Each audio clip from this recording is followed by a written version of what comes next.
السلام عليكم ورحمة الله وبركاته. ازيكم يا بنات، عاملين ايه؟ النهاردة في وصفة يعني مفيش واحدة ست بنت طفلة صغيرة الا ونفسها تستخدمها.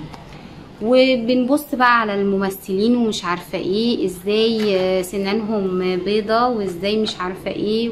بصوا يا جماعة، في حاجات كتير طبعا تجميلية بس بتبقى غالية، وفي حاجات ممكن مؤقتة تستخدميها، بس طبعا ما ينفعش ان انا يعني ازود استخدامها. يعني الاستخدام بالكتير قوي يبقى مرة في الاسبوع.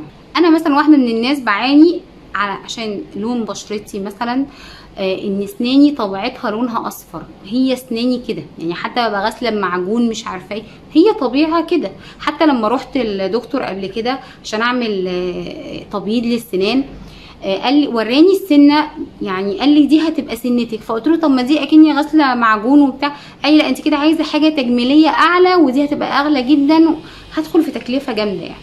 فانا توصلت لحاجه يعني بتديني حاجه مؤقته، بس طبعا بستخدمها مره واحده بس في الاسبوع، ما ينفعش اكتر من كده، لان اكتر من كده ممكن تاثر على اللثه وعلى طبقه المينا في السنان وتخلي اسنانك ضعيفه قوي. فما ينفعش استخدمها اكتر من مره واحده بس في الاسبوع. دي كبسولات الفحم. الكبسولات دي بتعمل ايه؟ انت بتاخديها يعني مثلا بتاخدي واحده بس على اسنانك، يعني بتاخدي واحده بس وبتطحنيها كويس قوي.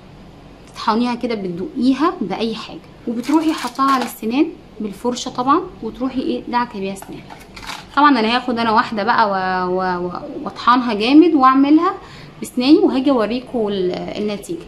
هي بتعمل تبييض فوري كده للسنان، حلوه قوي. بص انا هروح بقى اطحن الحبايه دي واعملها على اسناني، وهاجي اوريكم الاول وانا حاملاها حطها على اسناني، وبعد كده ده دلوقتي شكل ايه سناني. انتوا مش متخيلين كده، هي كده مغسوله كمان بالمعجون يعني. فهروح بقى وارجع لكم تاني، استنوني. تمام يا بنات، انا دلوقتي اهو طحنت. شايفين انا طحنته. وطبعا انت بتطحنيه بيبقى فيه مثلا حبيبات اكبر شويه، ممكن تعمليه في اي مصفى كده صغيره، او تسيبيه عادي زي ما هو بيبقى شكله كده. انا طحنت 2. تمام.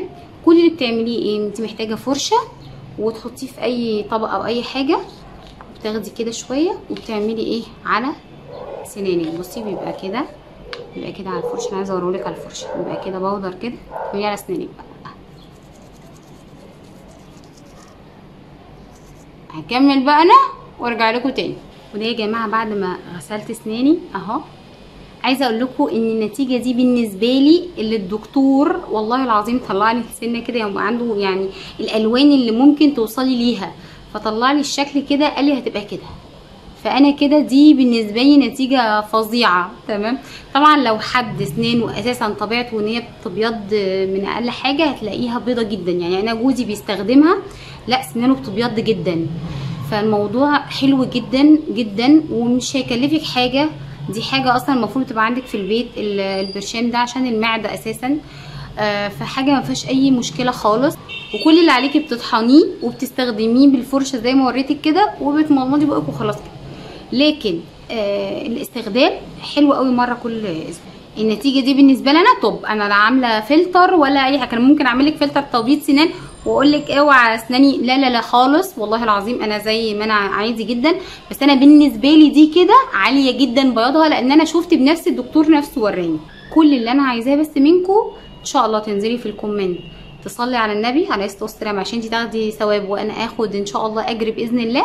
وكمان سيبيلي تعليق حلو منك ان انت جربتي الوصفه او هتجربيها، واي وصفه انت محتاجاها مثلا او بتدوري عليها او اي حاجه، ممكن تسيبيلي كومنت تقولي لي والله انا عاوزه اسالك عن كذا او اعمل ايه، او وانا تحت امرك هجاوبك على اي حاجه. وطبعا السوشيال ميديا مليانه وصفات، فانت لو شفتي اي وصفه ومثلا مقلقه ان انت تجربيها او اي حاجه، ممكن يعني تسالي العبد الفقير الى الله وتساليني، وان شاء الله مش هبخل عليكي باي معلومه، وهفيدك بامر الله اذا كانت دي تصلح ليكي او لا، على حسب نوع بشرتك او على حسب شعرك. يا ريت يا جماعه ما تنسوليش من الدعاء ان شاء الله، وباذن الله هتشوفوا فيديوهات جايه احسن واحسن باذن الله. والسلام عليكم ورحمه الله وبركاته.